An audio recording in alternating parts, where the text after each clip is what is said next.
Tiene la palabra el señor Rego Candamil.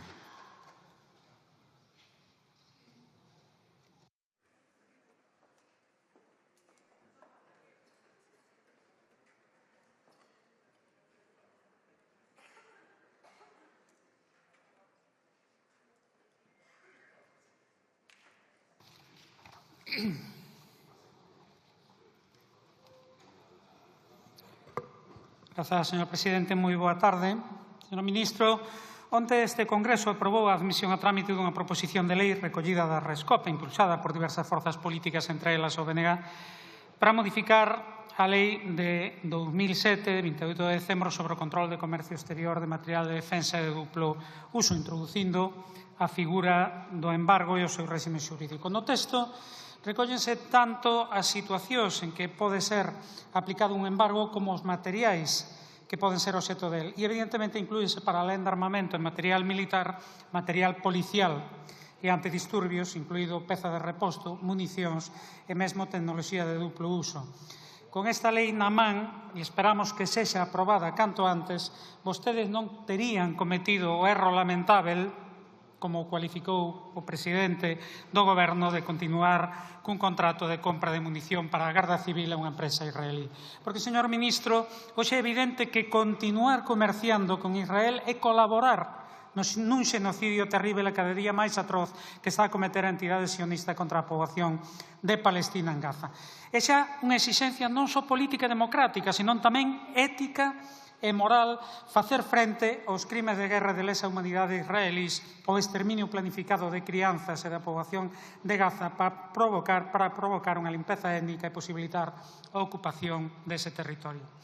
Onte, o exdiputado israelita Moshe Feiglin, no canal 14 da televisión de Israel, afirmaba: todas as crianzas, todos os bebés en Gaza son inimigos. O inimigo non é Hamás. Precisamos de conquistar Gaza e colonizala e non deixar alá ningunha única crianza de Gaza. Non hai outra vitoria. E eu pregunto, que diferencia isto dos nazis? Se callar, se hai unha diferenza, que é o descaro brutal e a naturalidade con que se enuncia o propósito de eliminar toda a poboación de Gaza, crianzas incluídas. Porén, o máis terrível non é que o enuncien, é que o están a facer. Bombardearon escolas e hospitais, incluídas as da ONU, destruíron os servizos básicos como de suministración de auga e bloquean a entrada da axuda humanitaria. Onte mesmo a ONU advertía que ou entra axuda ou en 48 horas pode morrer 14.000 bebés. É absolutamente terrível. E ata agora o chamado mundo occidental asistiu impertérrito ao masacre sen actuar nun silencio cómplice. Mas, como alguén acertadamente dixo, o silencio debe ser para que as crianzas poidan dormir, non cando as están a asesinar. E as crianzas palestinas, como as do mundo todo, en toda parte, deben poder dormir en seguranza e con tranquilidade, sen o ruido das bombas, sen o apretar da fame extrema, sen a angustia de saber que poden ser asasinadas en calquera momento. Até agora, na atitude da civilizada Europa, a existencia de dous pesos e dúas medidas foi evidente. Leo dous titulares de hoxe. A UE redobra as sancións a Rusia ante a falta de avances na tregua, La Voz de Galicia. Outro, Europa comeza a tomar medidas contra Israel ante a inaceptável situación en Gaza. El País. Comeza. Ano e medio despois de que Israel iniciase o masacre generalizado en Gaza, mas o subtítulo aínda é máis revelador.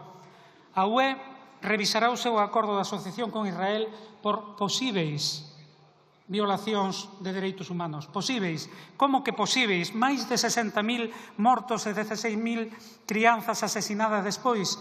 Toda Gaza destruída e convertida nun verdadeiro campo de exterminio. Pódese ser máis hipócrita do que está sendo a Unión Europea. A Corte Internacional de Xustiza xa determinou que se estaban a producir violacións dos dereitos humanos e por iso a Corte Penal Internacional, ditou orde de arresto contra Netanyahu.